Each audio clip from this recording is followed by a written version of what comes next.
কেৱল ইউডিএফৰ লগত মিত্ৰতা কৰি নিৰ্বাচন নেখেলে তথাপি মই ভাবো 18 পৰা 20 তেনেকুৱা এটা ইউডিএফক দিয়াৰ এটা মানে চান্স আছে 18 পৰা 20 ছাত্ৰ সন্থাই যদি সঁচা অৰ্থত তেওঁলোকে দ্বিতীয়টো সন্তান ৰাজনৈতিক সন্তান জন্ম দিছে কা বিৰোধ কৰাৰ কাৰণে মই ভাবো কংগ্ৰেছৰ লগত দোস্তি কৰিব লাগিব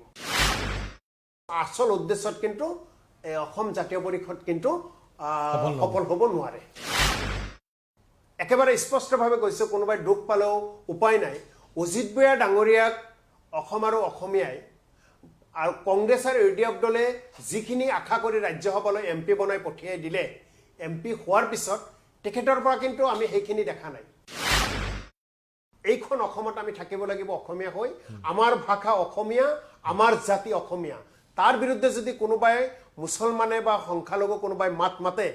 তেনেকুৱা মুখ বন্ধ কৰাৰ কাৰণে যি পৰ্যায়ত যাব লাগে জাকিৰ হোসেন সিকদাৰৰ নিচিনা হাজাৰ হাজাৰ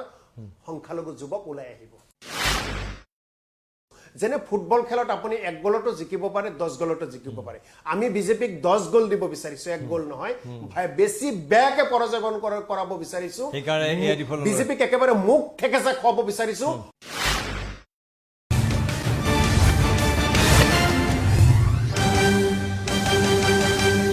নমস্কাৰ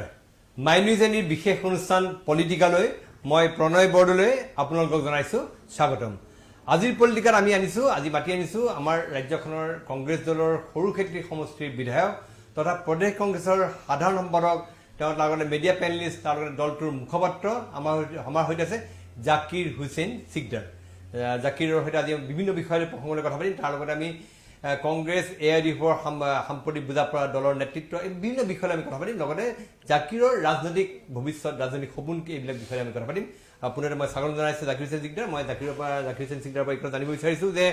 বৰ্তমান সময়ত আমাৰ ৰাজ্যখনৰ সৰ্বাধিক চৰ্চিত বিষয়টো হৈছে কংগ্ৰেছ আৰু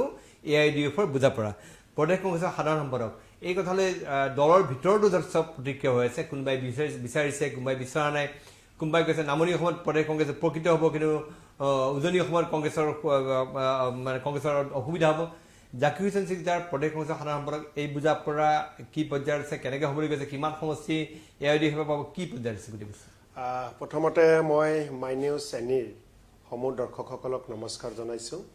আৰু তাৰ লগতেও মানে আজি প্ৰণয় দা আৰু মাই নিউজ এনিৰ টিমক ধন্যবাদ কৃতজ্ঞতা জ্ঞাপন কৰিছো খুব কম দিনৰ ভিতৰত পোৰ্টেবল বা যি ছ'চিয়েল মিডিয়াৰ জৰিয়তে আপোনালোকে যি ধৰণে বা বাতৰি আৰু ৰাজ্যখনৰ বিভিন্ন সমস্যালৈ আপোনালোকে আলোচনা চক্ৰই হওক যিখিনি কৰিছে ইতিমধ্যে ৰাইজে আদৰি লৈছে আৰু ময়ো প্ৰথমতে অসমৰ ৰাইজলৈ অনুৰোধ জনাম প্ৰণয় দা এটা অতিকৈ চিনাকি মুখ আৰু অতিকৈ স্পষ্টবাদী এজন মানুহ গতিকে প্ৰণয় দাৰ নেতৃত্বত মাই নিউজ এনিক সকলোৱে যাতে আদৰি লয় ধন্যবাদ ধন্যবাদ এতিয়া আপোনাৰ প্ৰথম আপোনাৰ ষ্টুডিঅ'ত আহিছোঁ আজি বহুত দিন পিছত আপোনাক লগ পাইছোঁ প্ৰথম প্ৰশ্ন হাততে এইটো আপোনাৰো প্ৰশ্ন নহয় গোটেই অসমবাসীৰে প্ৰশ্ন ইউডিএফ আৰু কংগ্ৰেছৰ মিত্ৰতা মই ইউডিএফ আৰু কংগ্ৰেছৰ মিত্ৰতাৰ মাজলৈ যোৱাৰ আগতে আজি ইউডিএফ আৰু কংগ্ৰেছৰ মিত্ৰতা বা মহাজোঁটবন্ধন অসম প্ৰদেশ কংগ্ৰেছ কমিটিৰ সন্মানীয় সভাপতি ৰিপুণ বৰা ডাঙৰীয়াই যে মহাজোঁটবন্ধনৰ ঘোষণা কৰিছে এই কথাখিনি কিয় ক'ব লগা হ'ল 2016 চনৰ নিৰ্বাচনত ভাৰতীয় জনতা পাৰ্টি বিজেপিয়ে অসম গণ পৰিষদ দল এজিপিৰ লগত আৰু বিপিএফ একত্ৰিত হৈ অসমত নিৰ্বাচন খেলিছিল 15 বছৰীয়া কংগ্ৰেছৰ শাসনকালত তৰুণ গগৈ ডাঙৰীয়াৰ নেতৃত্বাধীন চৰকাৰখনৰ বিভিন্ন ভুল আঙুলিয়াই ৰাজ্যৰ মাজলৈ বিজেপিৰ নেতৃত্বত এই মিত্ৰজোঁট গৈছিল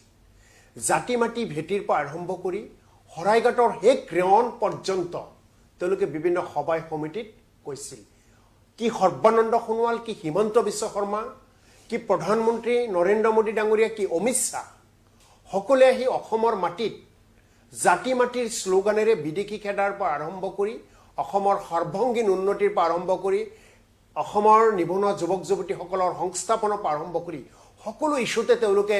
মাত মাতিব আৰু সকলোখিনি কাম কৰিব একেবাৰে মূল কথা যদি ক'বলৈ যাওঁ 15 বছৰৰ তৰুণ গগৈ ডাঙৰীয়াৰ শাসনকালত কৰিব নোৱাৰা কামখিনিয়েই বিজেপি দলে কৰিব বুলি অসমৰ ৰাজ্যৰ পৰা ভোট আদায় কৰি চৰকাৰ গঠন কৰিলে 16 চনত মাননীয় সৰ্বানন্দ সোণোৱাল ডাঙৰীয়া মুখ্যমন্ত্ৰী হ'ল হিমন্ত বিশ্ব শৰ্মা ডাঙৰীয়া মন্ত্ৰী হ'ল তেওঁলোকে মন্ত্ৰী পৰিষদ গঠন কৰিলে কাম কাজ আৰম্ভ কৰিলে তেওঁলোকক প্ৰথম অৱস্থাত আমি ভাৰতীয় জাতীয় কংগ্ৰেছ দলৰ লগতে সমূহ অসমবাসীয়ে তেওঁলোকক আশীৰ্বাদ দিছিল আমি জাতীয় কংগ্ৰেছ দলে সহযোগিতা আগবঢ়োৱাৰ প্ৰতিশ্ৰুতি দিছিলোঁ পবিত্ৰ বিধানসভাত দিন আগবাঢ়ি দিন মাহ বছৰ আগবাঢ়ি লাহে লাহে এই জাতি মাটি ভেটি আৰু শৰাইঘাটৰ শেষৰণৰ কথা কোৱা বিধিকি খেদিম বুলি হুংকাৰ দিয়া এই ভাৰতীয় জনতা পাৰ্টীয়ে সৰ্বানন্দ সোণোৱাল ডাঙৰীয়াৰ চৰকাৰখনে কোনো এটা কামেই কৰিব নোৱাৰিলে ওলোটাকৈ বিদেশী হানিব ধৰিলে গতিকে এই চৰকাৰখনৰ মই শেষ কৰিম এই চৰকাৰখনৰ এনেকুৱা এই চাৰিত্ৰিক দিশবোৰ চাই অসমবাসীয়ে চিন্তিত হ'ল যে সৰ্বানন্দ সোণোৱাল ডাঙৰীয়াৰ হাতত দ্বিতীয়বাৰৰ বাবে যদি বিজেপিৰ হাতত দ্বিতীয়বাৰৰ বাবে যদি অসমত চৰকাৰ গঠন কৰাৰ সুবিধা দিয়া হয় তেনেহ'লে অসম কি অৱস্থাত হ'ব কা আহিল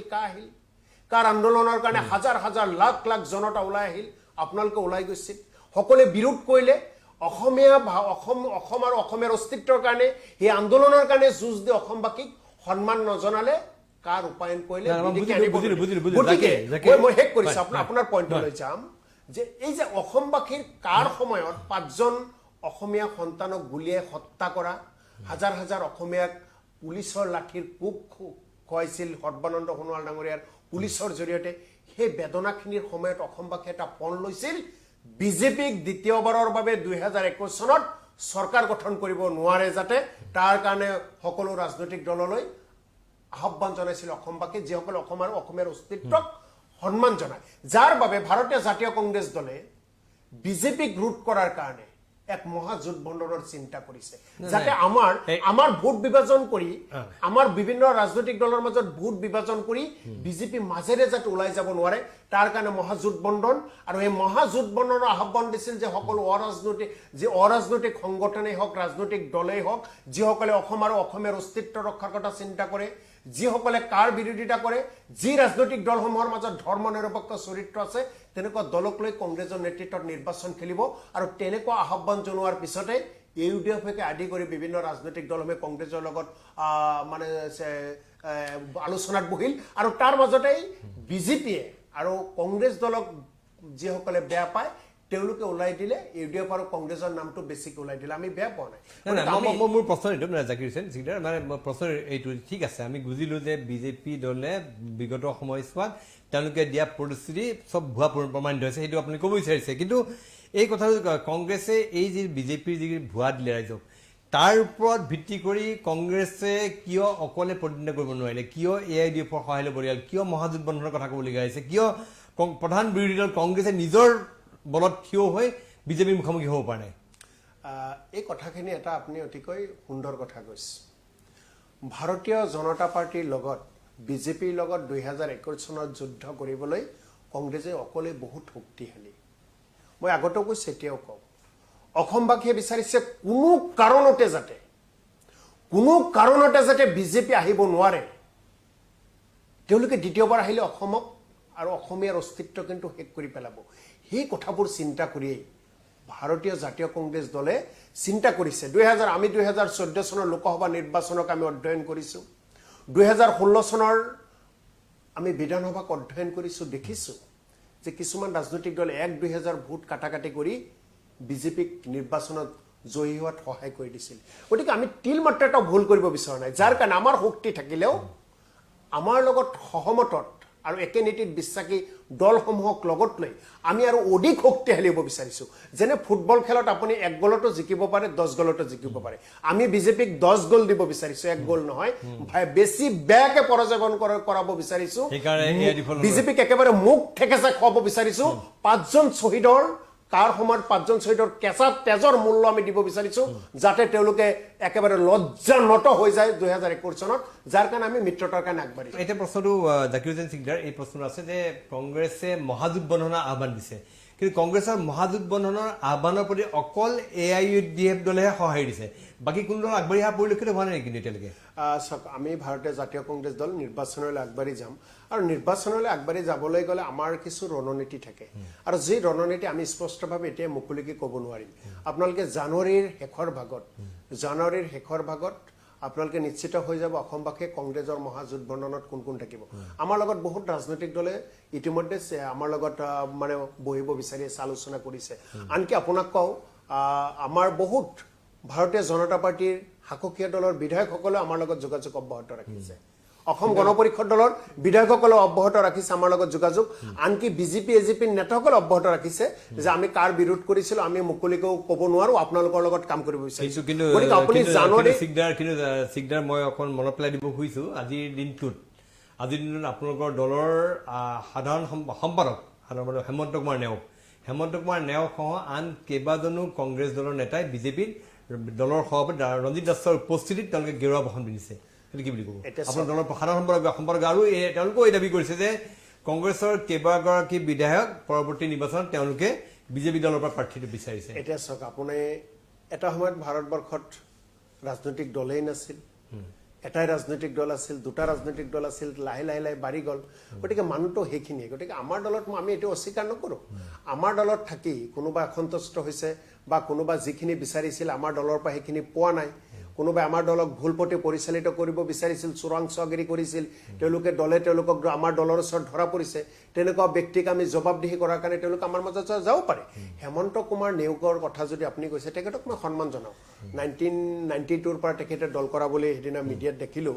গতিকে যদিও ব্যক্তিগতভাৱে খুব ভাল সম্পৰ্ক মোৰ নহয় কিন্তু দলৰ মজিয়াত সকলো সময়ত লগ পাওঁ গতিকে তেখেতৰ নিচিনা ব্যক্তি এজন গৈছে এইটো আমাৰ ক্ষতি বুলি আমি ধৰি লওঁ কিন্তু তেখেতে কি কাৰণে গ'ল তেখেতে আগতে বিদ্ৰোহী কৰিলে কংগ্ৰেছক মিয়াতন্ত্ৰ বুলি ক'লে বিভিন্ন ধৰণৰ বিদ্ৰোহ কৰি আমাৰ মাজত পলাই গ'ল তেখেতৰ য'ত আমাৰ কোনো ক্ষতি নাই অসমবাসী ইতিমধ্যে তেখেতে যেতিয়া সেইবোৰ কথা কৈ আছিল কংগ্ৰেছৰ বিৰুদ্ধে বিদ্ৰোহ ঘোষণা কৰিছিল ৰিপুণ বৰা ভূপেন বৰা ৰকিবুল হুছেইন ডাঙৰীয়াৰ বিৰুদ্ধে যেতিয়া বিভিন্ন কথা কৈ আছিল তেতিয়াই অসমবাসীয়ে জানিছিল এই মানুহজন ইয়াৰ পৰা গুচি যাব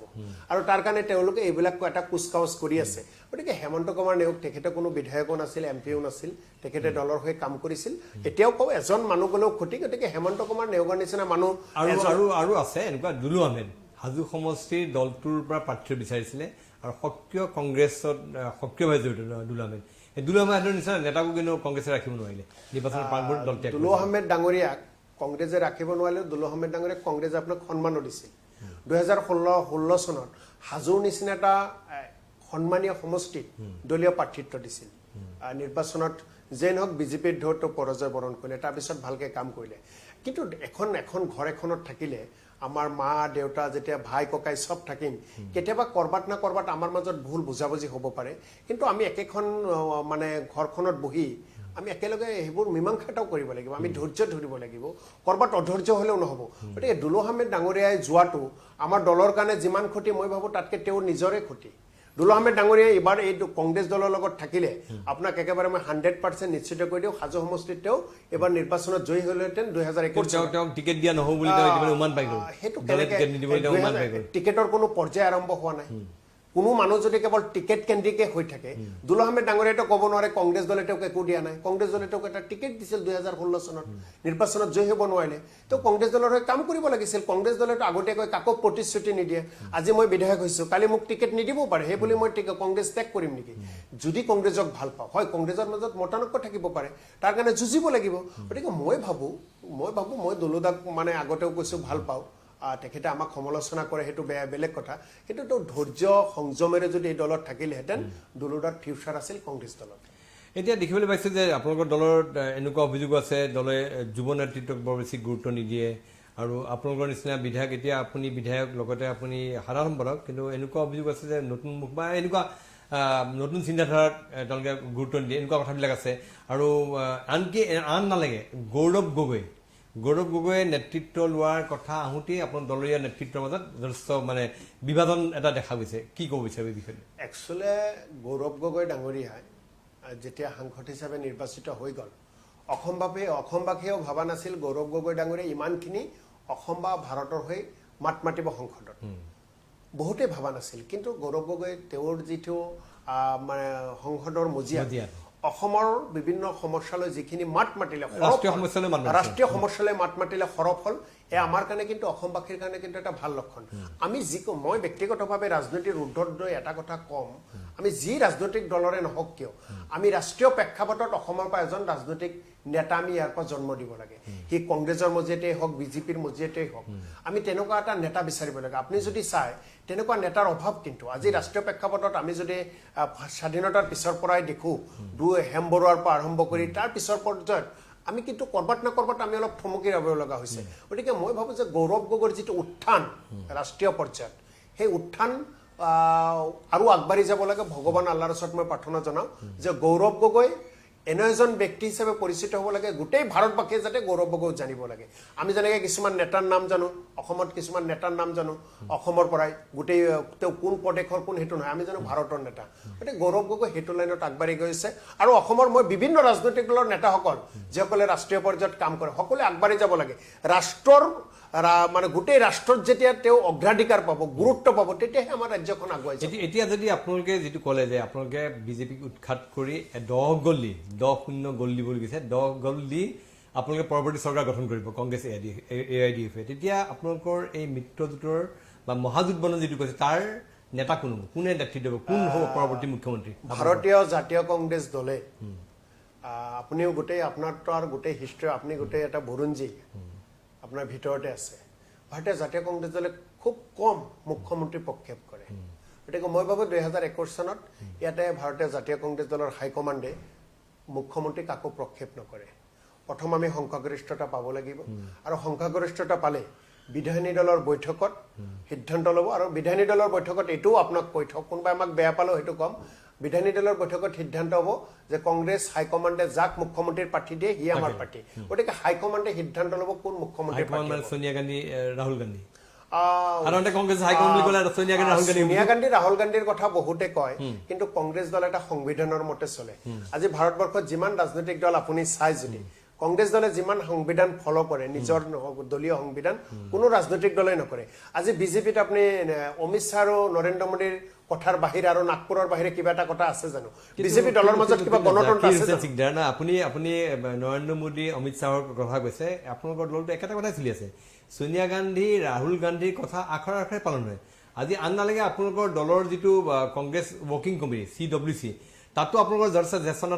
জ্যেষ্ঠ নেতা আছিল কিন্তু তেওঁলোকক স্থান নাপালে অকল একমাত্ৰ যে ৰাহুল গান্ধীয়ে পোষকতা কৰিলে যে তৰুণ গগৈ থাকিবলৈ এজন 86 বছৰীয়া এজন দৰ্শ তেওঁক সক্ৰিয় তেওঁক দৰ্শ সন্মান দিছিল কিন্তু তাৰপিছতো আপোনালোকৰ বহুত য়ং যুৱ নেতা আছিল আপুনি গৌৰৱৰ কথা কৈছে আন নেতা বহুত আছে আপোনালোকৰ কাকো প্ৰাধান্য নিদিয়ে কিন্তু অকল ৰাহুল গান্ধীৰ হস্তক্ষেপত তৰুণ গগৈ স্থান পাইছে CWC এতিয়া CWC কংগ্ৰেছ ৱৰ্কিং কমিটি গঠন কৰোঁতে সাধাৰণতে বহুত কথা চিন্তা চৰ্চা কৰি কৰা যায় একেবাৰে ভাৰতবৰ্ষৰ বিভিন্ন প্ৰান্তৰ সেই কথাবিলাকো চিন্তা কৰে আজি তৰুণ গগৈ ডাঙৰীয়া 15 বছৰত মুখ্যমন্ত্ৰী আছিল কেন্দ্ৰীয় মন্ত্ৰী আছিল AICCৰ জেনেৰেল ছেক্ৰেটাৰী আছিল ইমান বৰ্ষীয়ান আৰু ইমান অভিজ্ঞ এজন ব্যক্তি গতিকে মই ভাবোঁ তৰুণ গগৈ ডাঙৰীয়া কাৰো কোঠাত নহয় কাৰোবাৰ মানে কোনোবাই ভাল পাব বুলি নহয় তেওঁ ইমান অভিজ্ঞপূৰ্ণ এজন ব্যক্তি যি CWCত লাগিব কাৰণ তেওঁলোকৰ অভিজ্ঞতাৰ পৰামৰ্শৰ জৰিয়তে কংগ্ৰেছ দল চলিব গতিকে মই আপোনাক কৈছো আৰু বাকী তেওঁতকে কম বয়সৰ নেতা নাই নেকি কংগ্ৰেছ যে যোনে CWC সদস্য হ'ব পাৰে CWCৰ সদস্য আপোনাক কওঁ আমাৰ ইনভাইটি সদস্য আমাৰ সুস্মিতা বাইদেউ আছে আজি আমাৰ জিতেন্দ্ৰ সিং যিজন আমাৰ ইনচাৰ্জ অসমৰ নতুনকৈ দিছে তেখেতকো তাতে CWCৰ সদস্য হিচাপে লৈছে এতিয়া আপুনি চাওক কংগ্ৰেছৰ দুটা দুখ মানুহে বিৰোধী দলে আমাক দুটা ধৰণে সমালোচনা কৰে যদি বেছি ইয়ঙক গুৰুত্ব দিয়ে ক'ব যে ৰাহুল গান্ধীয়ে বয়সীয়াল ব্যক্তিসকলক একঘৰীয়া কৰিছে আকৌ বয়সীয়ালসকলক গুৰুত্ব দিলে ক'ব যুৱকসকলক একঘৰীয়া কৰিছে যে কংগ্ৰেছ দল এনেকুৱা এটা দল যি দলৰ প্লেটফৰ্মত আপুনি মানে একেবাৰে বয়সীয়াল ব্যক্তিও থাকিব আৰু যুৱকসকলো থাকিব একত্ৰিতভাৱে সেই কামখিনি কৰি আছে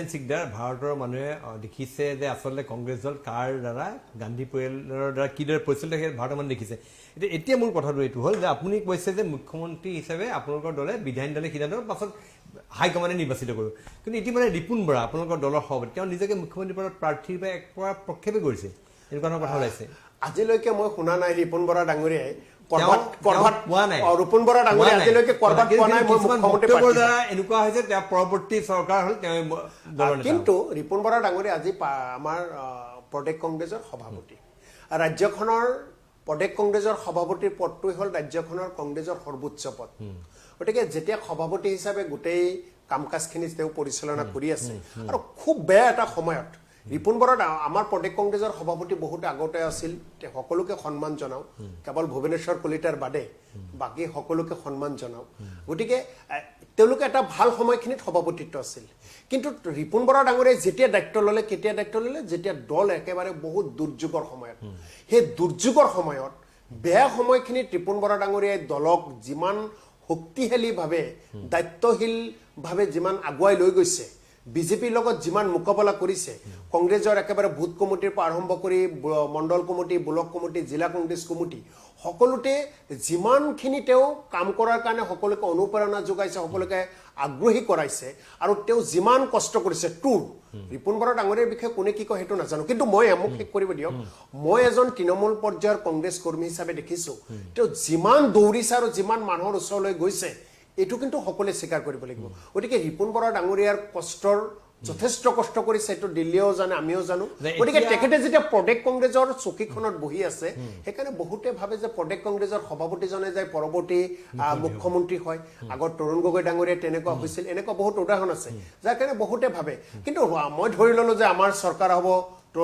ৰিপুণ বৰা ডাঙৰীয়া অসমৰ মুখ্যমন্ত্ৰী হ'ব এইটোতো কোনো ভুল কথা হ'ব নোৱাৰে আচৰিত কথা ক'ব নোৱাৰে তেখেতে এজন যোগ্য ব্যক্তি তেখেতে এজন এছিএছ বিষয়া আছিল তেখেতে মেৰিট থকা এজন ব্যক্তি গতিকে ৰিপুণ বৰা ডাঙৰীয়াই মুখ্যমন্ত্ৰী হ'লেও আমি মানি ল'ম নাই এইটোত আমি কোনো আপত্তি কৰা ৰিপুণ বৰা মুখ্যমন্ত্ৰী পদ হ'ব পাৰে এতিয়া আপোনাৰ দলৰ কথা কিন্তু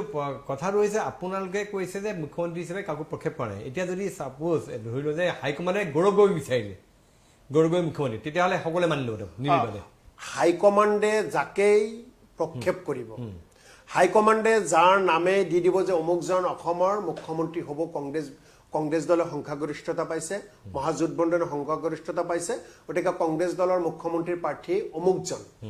আমি সেইজনকে চকুমুদি মানি ল'ব মই বা সকলোৱে মানি ল'ব কিন্তু জাকিৰ হুছেইন সিকদাৰ অলপতে বেছি দিন হোৱা নাই 2-3 দিনমান আগতে গৌৰৱ গগৈ অসমলৈ আহি তেওঁৰ দায়িত্ব ল'ব বুলি ওলোৱাৰ লগে লগে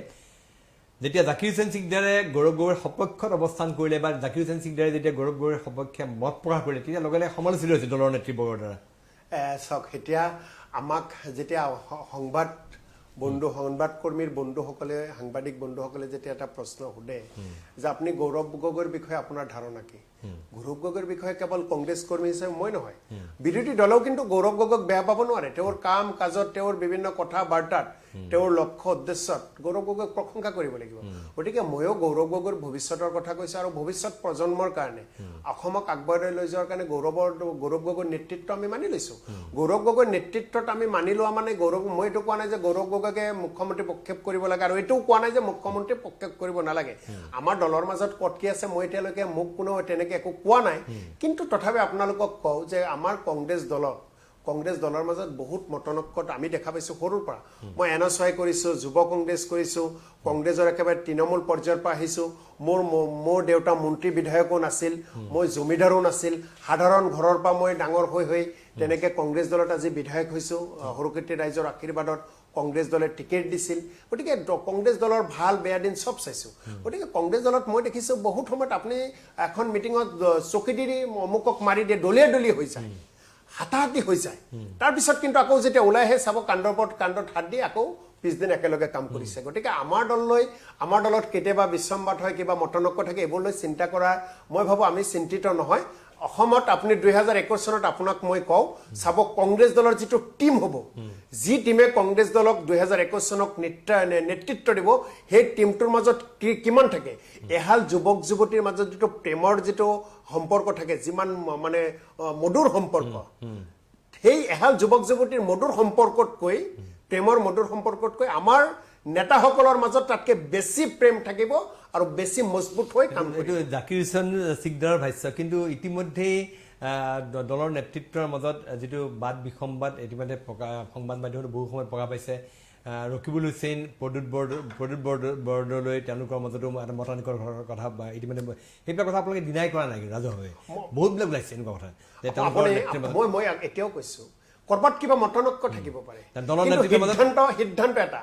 প্ৰদেশ কংগ্ৰেছৰ সাধাৰণ সম্পাদক জাকিৰ হুছেইন সিকদাৰে স্বীকাৰ কৰিছে দলীয় নেতৃত্বৰ মাজত মতানৈক্য থাকিব পাৰে আমাৰ বুলি নহয়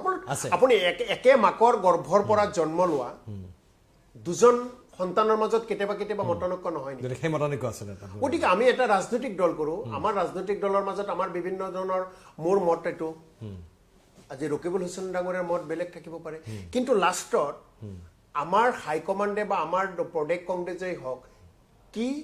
সিদ্ধান্ত ল'ব সেই সিদ্ধান্ত মোৰ পাৰ্টি গ্ৰহণ কৰে এতিয়া আকৌ এই প্ৰসংগলৈ আহিছোঁ যে AIDFৰ সৈতে আপোনালোকৰ বুজা পৰা আপোনালোকৰ যিটো কথা বতৰা ইতিমধ্যে বহুখিনি আগবাঢ়িছে আপোনালোকৰ এই বিষয়ত আগন্তুক নিৰ্বাচন কেনেদৰে টিকেট নিৰ্বাচন খেলিব কেনেদৰে টিকেট আবণ্টন হ'ব আপোনালোকৰ দলে কিমানখন আসন এৰিব এনেকুৱা কথা ক'ৰবাত ওলাইছে 20খন আসন কোনোবাই ওলাইছে 30খন আসন কোনোবাই কৈছে যে AIDFে 36খন আসন বিচাৰিছে কি হ'বলৈ গৈ আছে আচলতে কি হ'ব কিমানখন আসন এৰিব এতিয়ালৈকে কোৰ কমিটিৰ সিদ্ধান্তৰ পিছত ADFৰ নেতৃবৃন্দ আমাৰ প্ৰাক্তন মুখ্যমন্ত্ৰী আৰু অসমৰ আমাৰ কংগ্ৰেছ দলৰ এতিয়া অভিভাৱক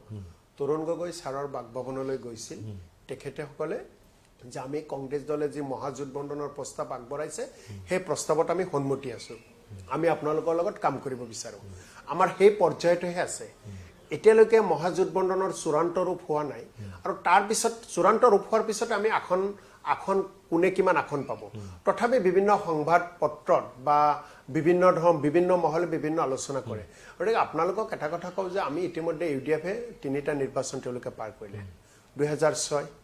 2011 2016 গতিকে 3টা নিৰ্বাচনত তেওঁলোকৰ আধিপত্য থকা সমষ্টি কট তেওঁলোকে জিকিছিল কট পৰাজয় বৰণ কৰিছিল সেই কথাবিলাক তেওঁলোকে অধ্যয়ন কৰিব আমি যেহেতু বিগ ব্ৰাদাৰ কংগ্ৰেছক কৈছে গতিকে আমি অধ্যয়ন কৰিম মই ভাবো তেওঁলোকক 18ৰ পৰা 20 এইটো কিন্তু চাব মই তৃণমূল পৰ্যায়ৰ আমি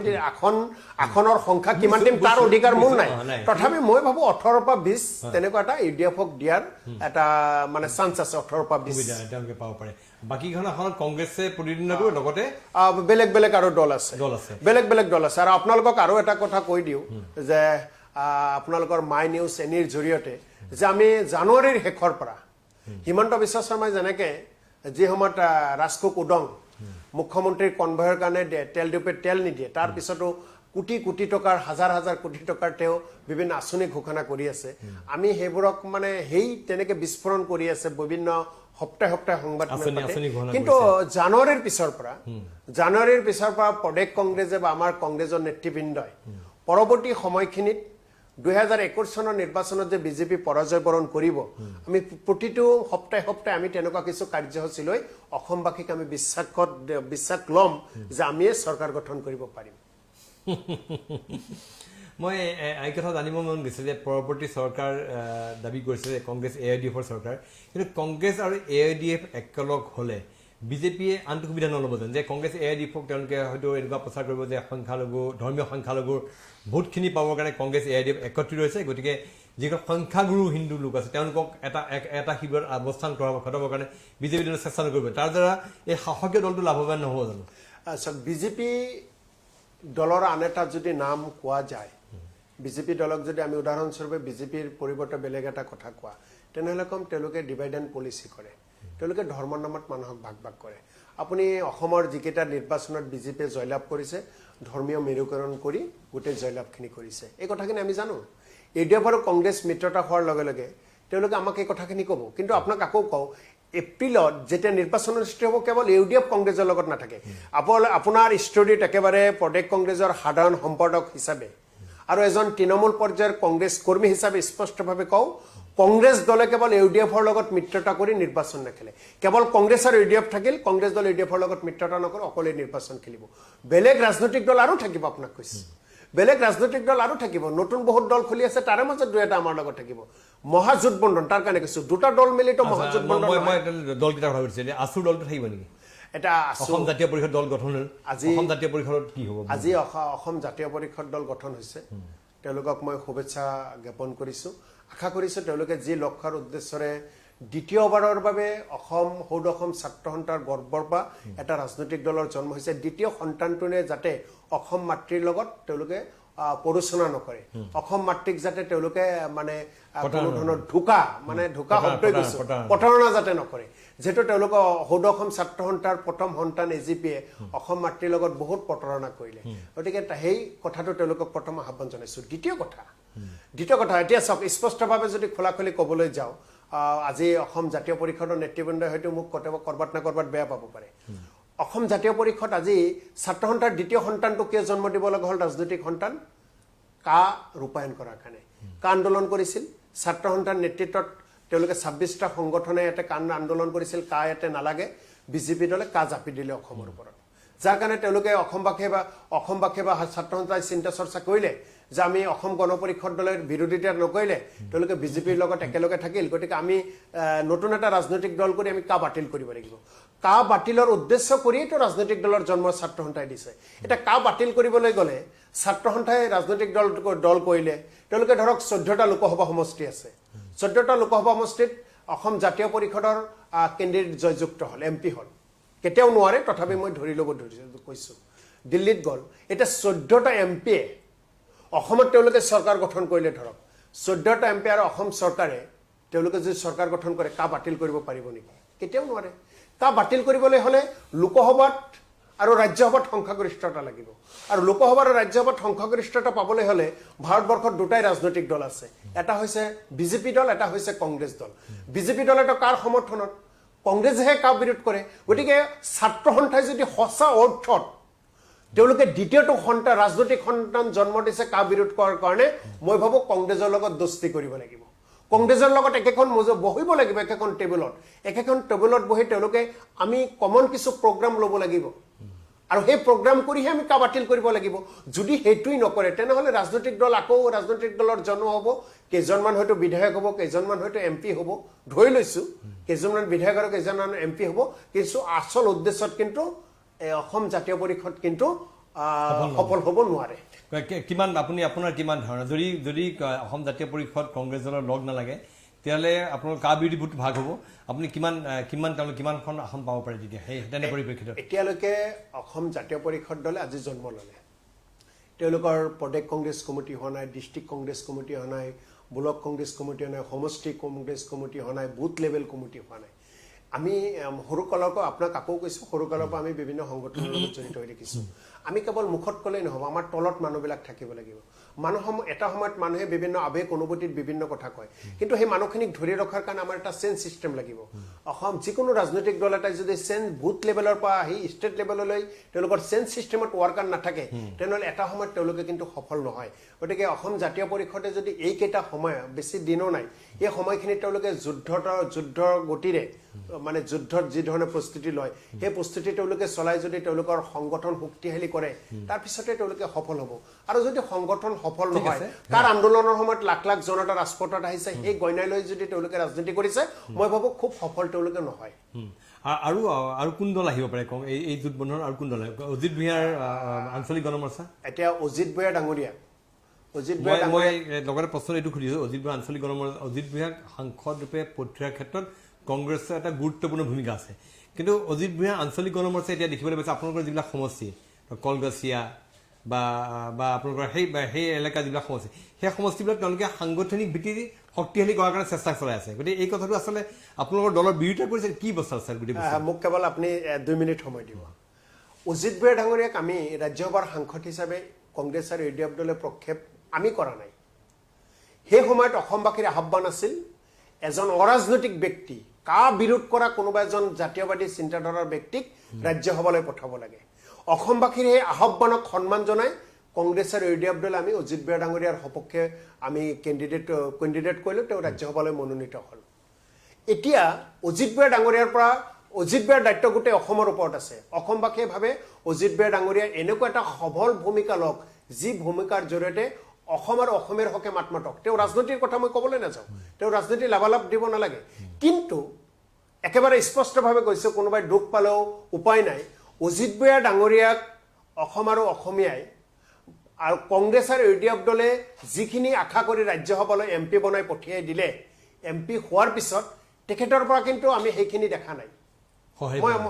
সেইখিনি কিন্তু সঁহাৰি পোৱা নাই। তেখেতৰ যিটো যুদ্ধাংগাহী ৰূপ থাকিব লাগিছিল, তেখেতৰ বিজেপিৰ বিৰুদ্ধে অসম বিৰোধী চক্ৰৰ বিৰুদ্ধে যিখিনি সবল প্ৰতিবাদ থাকিব লাগিছিল, যিখিনি ৰণনীতি থাকিব লাগিছিল,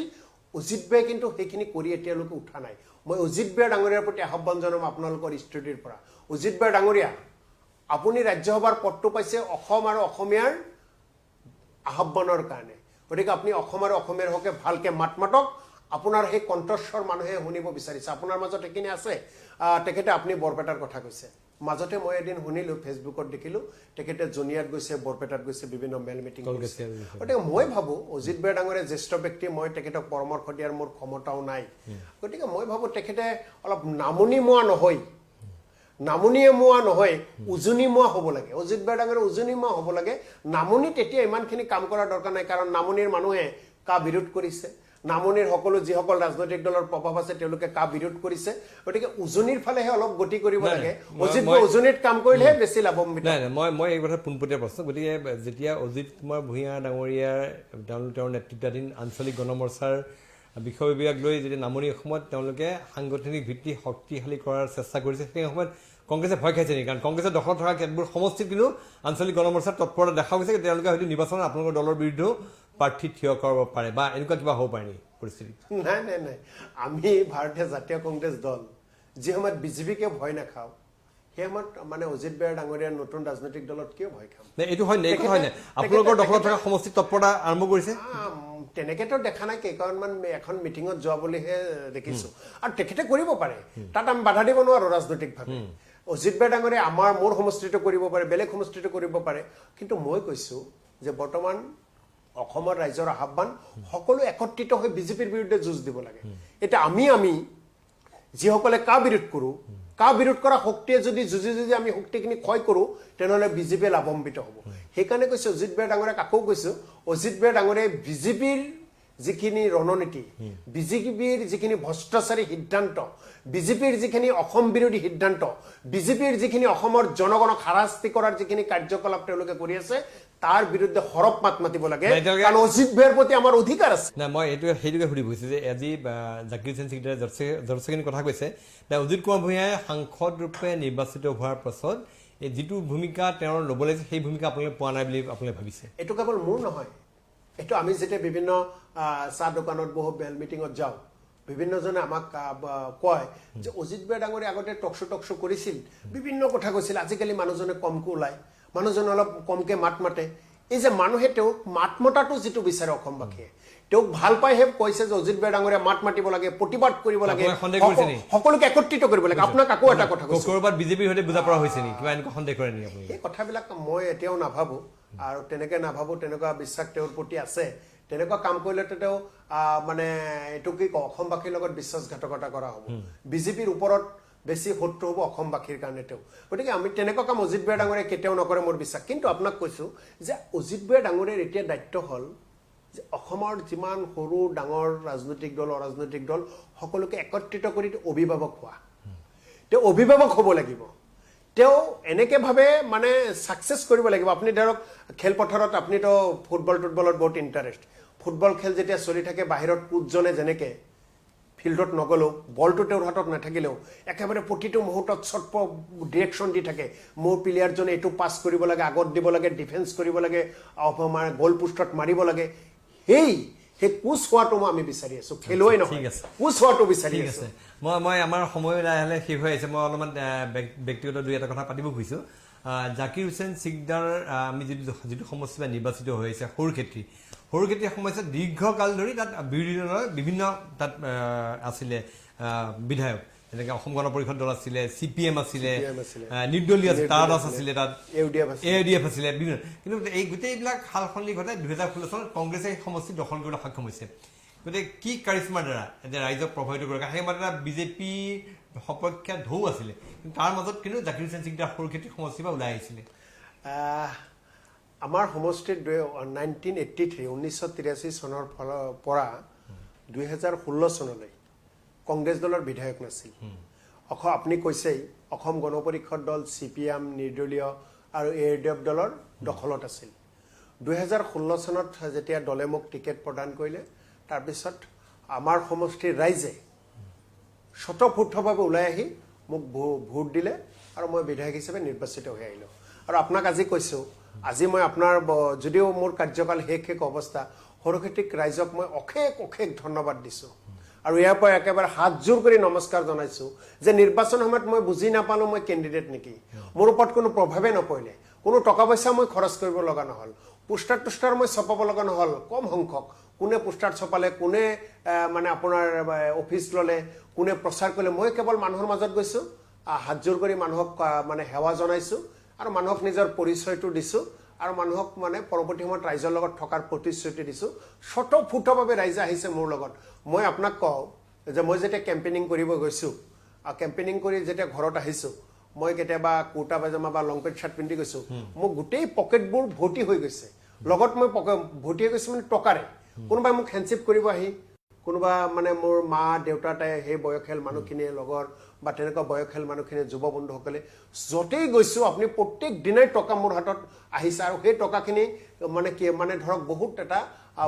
মানে বৃহৎ পৰিমাণৰ ধন ৰাখি বুলি কওঁ যে ইমান টকা মানুহৰ পৰা মই পাইছিলোঁ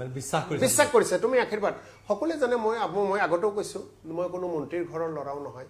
মই কোনো ধনী জমিদাৰৰ ঘৰৰ ল'ৰাও নহয় দেউতা সাধাৰণতে এনে আমাৰ খেতিয়ক পৰিয়ালৰ ল'ৰা আমি দেউতাই ৰাজনীতিৰ লগত যদিও জড়িত আছিল পঞ্চায়ত লেভেলত ইলেকশ্যন খেলিছে গতিকে বিধানসভাত আজিৰ তাৰিখত বিজেপিৰ লগত ইলেকশ্যন খেলিবলৈকে পৰিয়ালৰ আমি ল'ৰা নহয় আৰু আপুনি জানি আচৰিত হ'ব মই যেতিয়া ইলেকশ্যন খেলোঁ তেতিয়ালৈকে মোৰ মানে মই টিকেট পোৱাৰ আগলৈকে মোৰ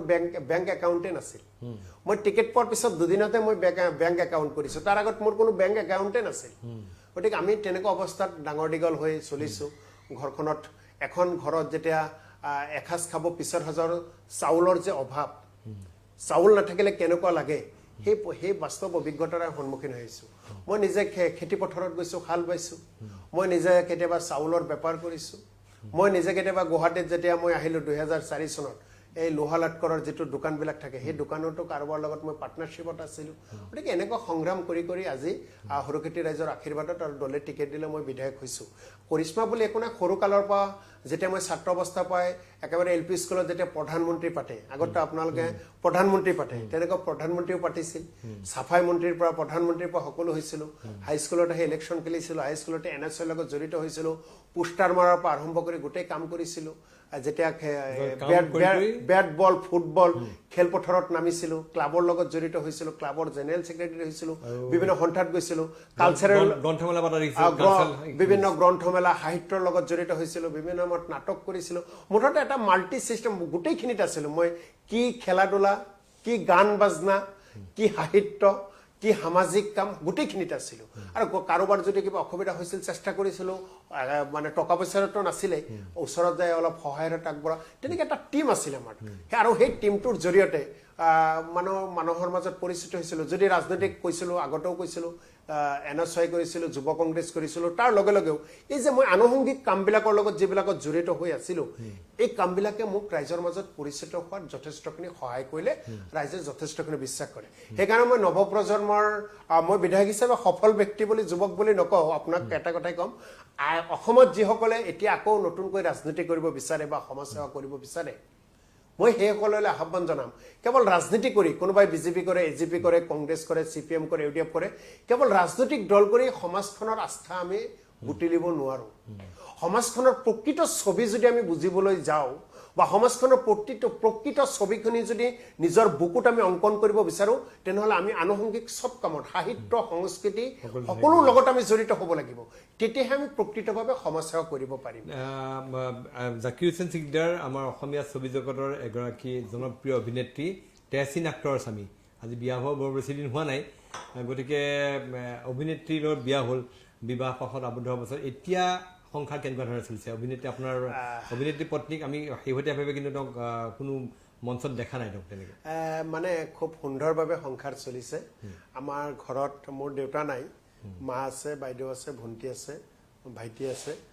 বা আমাৰ সমষ্টিৰ মোৰ গোটেই সমষ্টিয়ে মোৰ পৰিয়াল এতিয়া গোটেইখিনি যথেষ্ট সুখী তাইক লৈ আমি খুব আশাবাদী যে তাই পৰৱৰ্তী সময়খিনিতো সকলোৰ যিমান মৰম বুটুবলৈ সক্ষম হৈছে পৰৱৰ্তী সময়তো সক্ষম হ'ব এতিয়া আপুনি যিটো প্ৰশ্ন কৰিছে তাই একচুৱেলি চিৰিয়েল জগতৰ লগত বা গান তাই গীতো গায় সেইবিলাকৰ জড়িত নহয় মই বিয়া কৰাৰ পিছত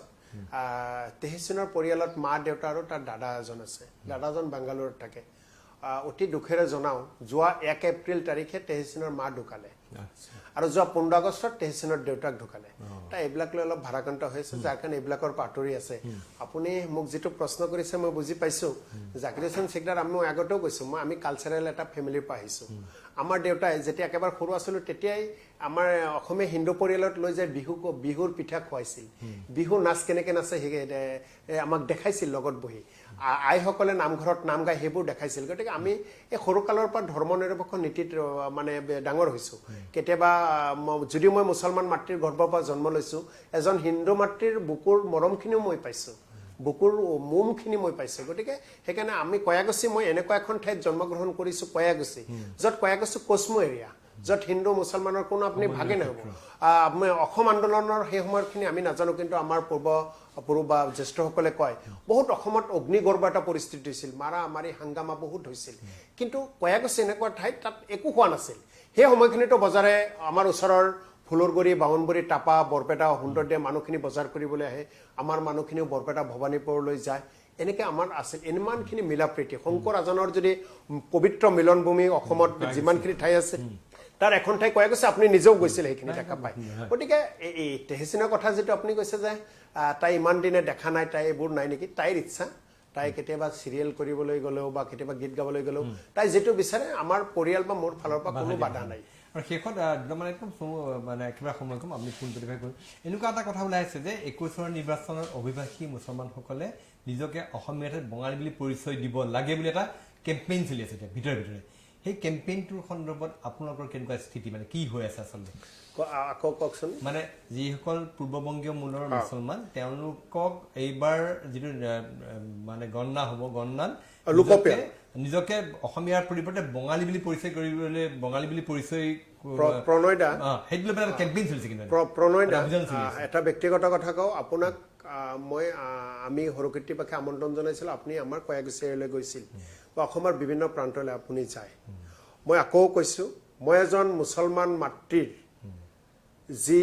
পূৰ্ববংগীয় মূলৰে কওক যিয়ে হওক তেনেকুৱা এটা মাতৃৰ গৰ্ভৰ পৰা মই জন্ম লোৱা জাকিৰ হুছেইন চিকদাৰে আপোনাৰ এই পবিত্ৰ ষ্টুডিঅ'ত কথা দিলোঁ কোনো মুছলমানে বাংলা ভাষাত স্বীকৃতি নিদিয়ে সকলো মুছলমানে অসমীয়া ভাষাক স্বীকৃতি দিব আৰু কোনোবাই দুষ্ট চক্ৰটি যদি তেনেকুৱা কাম কৰে প্ৰথম তাৰ বিৰোধ কৰিব জাকিৰ হুছেইন চিকদাৰ আজি কথা দি গ'লো আপুনি ৰেকৰ্ড কৰি ৰাখক আৰু তাৰ কাৰণে যি পৰ্যায়ত যাব লাগে যাম এইখন অসমত আমি থাকিব লাগিব অসমীয়া হৈ আমাৰ ভাষা অসমীয়া আমাৰ জাতি অসমীয়া তাৰ বিৰুদ্ধে যদি কোনোবাই মুছলমানে বা সংখ্যালঘু কোনোবাই মাত মাতে তেনেকুৱা মুখ বন্ধ কৰাৰ কাৰণে যি পৰ্যায়ত যাব লাগে জাকিৰ হুছেইন চিকদাৰৰ নিচিনা হাজাৰ হাজাৰ সংখ্যালঘু যুৱক ওলাই আহিব শেষত কিমান আসন পাব এবাৰ কংগ্ৰেছ AID মহাজোটবন্ধনে কিমান আসন পাব বিজেপিও যথেষ্ট সক্ৰিয় হৈছে বৰ্তমান ৰাজনৈতিক সক্ৰিয় হৈ আছে আৰু তেওঁলোকে এইবাৰ পৰৱৰ্তী চৰকাৰ গঠন কৰাৰ কাৰণে ৰাজনৈতিক তৎপৰতা ব্যাপক কৰি তুলিছে আসনৰ সংখ্যা কিমান পাম এই বিষয়ে কোৱাটোতো চৰকাৰ গঠন কৰিব আপুনি কৈছে ইমান অভিজ্ঞ মই নহয় কিন্তু এটা কথা আপোনাক কৈ থওঁ অসমত চৰকাৰ গঠন কৰিবলৈ 64+ লাগে কংগ্ৰেছৰ নেতৃত্বত মহাজোট বন্ধনে 64+ আসনলৈ চৰকাৰ গঠন কৰিব আৰু নিশ্চিতভাৱে সময় হওক পৰৱৰ্তী সময়ত আপুনি আমন্ত্ৰণ জনালে আপোনাৰ কিন্তু আপুনি বিজেপিয়ে যে কৈছে 100খন আসন পাব